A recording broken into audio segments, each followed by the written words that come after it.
Narcissists are the worst and damned more than anything in this world.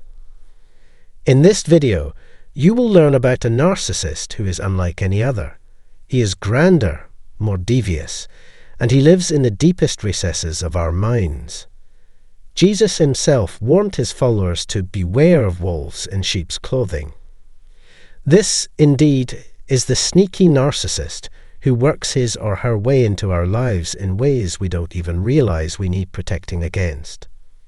Oh, buddy, you've found the channel where we discuss how to combine ageless knowledge with life's greatest problems.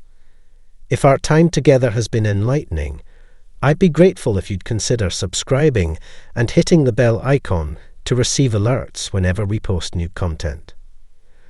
Our thoughts automatically go to the toxic, abusive stereotype of a narcissist when we consider the definition of the term. Today's narcissist, however, is a master of disguise. He or she is a chameleon, expertly adopting the roles of friendliness, sweetness, and ease. Don't let the charming exterior fool you. Underneath lies a creature with an insatiable need for attention and a strong sense of superiority.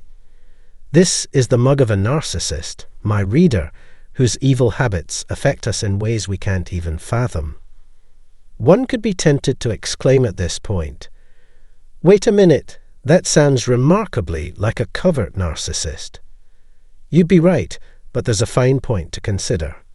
Here we delve into the world of the Christian covert narcissist, a dishonest narcissist who dresses the part of a devoted Christian.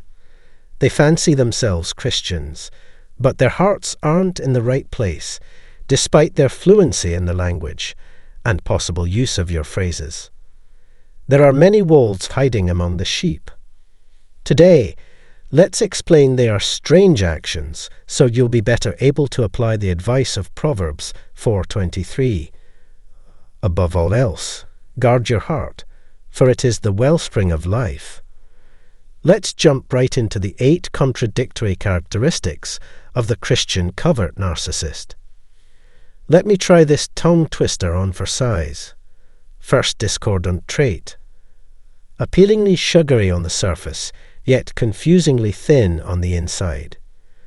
This contradictory nature may be good for a nibble, like a candy bar with contrasting flavors, but it isn't conducive to the development of a satisfying romantic partnership. Although the Christian covert narcissist gives off a warm and fuzzy vibe, it's all an act that's being played up for dramatic effect. They are well aware that a closer look would reveal their hollowness. Therefore, they work hard to promote the allure of their surface. Their lack of depth becomes apparent in deep conversations, making the pool unsuitable for a fulfilling dip. It's possible that beachcombers won't notice this apparent contradiction. The second incongruity of the Christian covert narcissist is now up for discussion. Can you think of a time when you were moved to compassion by another person, only to feel duped by them later on? You are uncomfortable, providing a sympathetic ear for some reason you can't quite put your finger on. Perhaps someone breaks down in tears when describing their monetary woes, compelling you to give their situation serious thought. But then you find out it was all an elaborate ruse to manipulate your emotions and get what they wanted. Being a helpless victim and becoming reliant on others is a source of great pleasure for the Christian covert narcissist. This is the mysterious facet of their personality that leads you astray. On the one hand, they're the sufferer, worthy of your deepest compassion. On the other hand, they deftly shift the blame elsewhere. Now we'll look at the Christian covert narcissist's third apparent inconsistency. As the saying goes, nice but not kind. Being nice gives the impression that you're kind and agreeable, but these are qualities that can be faked. Niceness, on the other hand, is emptied and doesn't call for any sacrifice on the part of the lovely person, but true compassion does. The Christian covert narcissist is not sincere. They just pretend to be good because they care more about how they sting than how they act. It's a sign of the strange contradiction within this person. They appear kind on the outside, yet their shallow personality prevents them from ever being truly compassionate. Let's go on to the fourth one at this point, citing scriptures out of context. Christian covert narcissists are experts at using the Bible to justify their own behavior. They know enough of the Bible to be dangerous, and they even use it to their advantage when it suits their purposes. The enemy uses lies, which are relics of the truth, to confuse the uninitiated and further his own ends. Because of this, the Christian covert narcissist is much more dangerous because they can use the Bible to justify their own sinful behavior. Thus, we are still up against the confusing paradox of the Christian covert narcissist. The Christian covert narcissist's tendency to talk a good game yet act badly is the fifth confusing feature about them. Because of their double standards, they have elevated the term hypocrite to new heights and led many individuals to reject and turn away from Christ. They'll wax lyrical about how much they want a good relationship, but they won't put in the work to make it happen. They'll hand down regulations for you to follow, but they won't be willing to follow them themselves. If you have the nerve to approach them, prepare to give every imaginable excuse until they either obtain what they want or weigh you down. The Christian covert narcissist has no interest in developing meaningful relationships since they seek just followers. This leads us to yet another inconsistency. Having the words, the ink, and the music, yet failing miserably, is the sixth trait of the Christian covert narcissist. Narcissists are like singers who can't hold a note yet manage to get the words out in the appropriate order. It's quite irritating and uncomfortable. It's easier said than done to notice the dissonance in the Christian covert narcissist. They talk the talk, yet underneath it, all is a victim's scream for help. They may try to boost your spirits by offering their support, but this is always laced with envy. Once, I overheard a woman saying, "I sometimes feel like I have to put myself down to help her." Another confusing contradiction. The Christian covert narcissist gives the lyrics, but others must provide the music.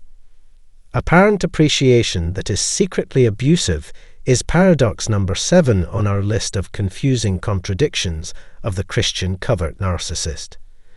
These cunning predators use sheep's clothes to deceive their targets. They will thank you profusely with expressions like, "I'm so blessed," and "thank you so much," but then act as if they are due all they can obtain.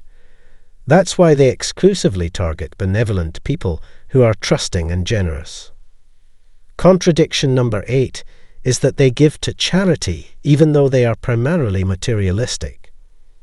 Christian covert narcissists deceive others into thinking they care about others by putting on a show of selflessness. Helping professions such as caregiving, social work, and administrative assistance are popular choices for these individuals. These occupations provide individuals with a sense of authority and significance, which helps to strengthen their egos. Be wary, though, for their underlying selfishness always lurks just below the surface.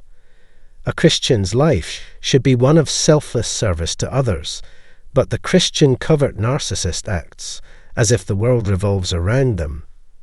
If you try to trick them, you'll just give them more information to help them deceive the next person who isn't paying attention.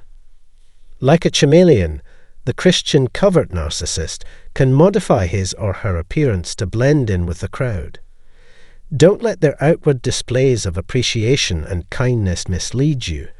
Their actual character is abusive and self-serving.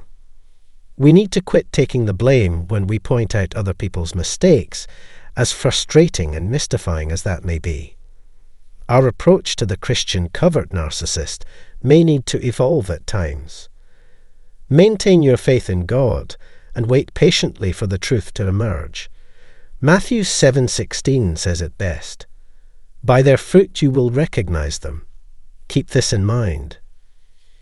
Do you ever ponder how a narcissist would understand what you say?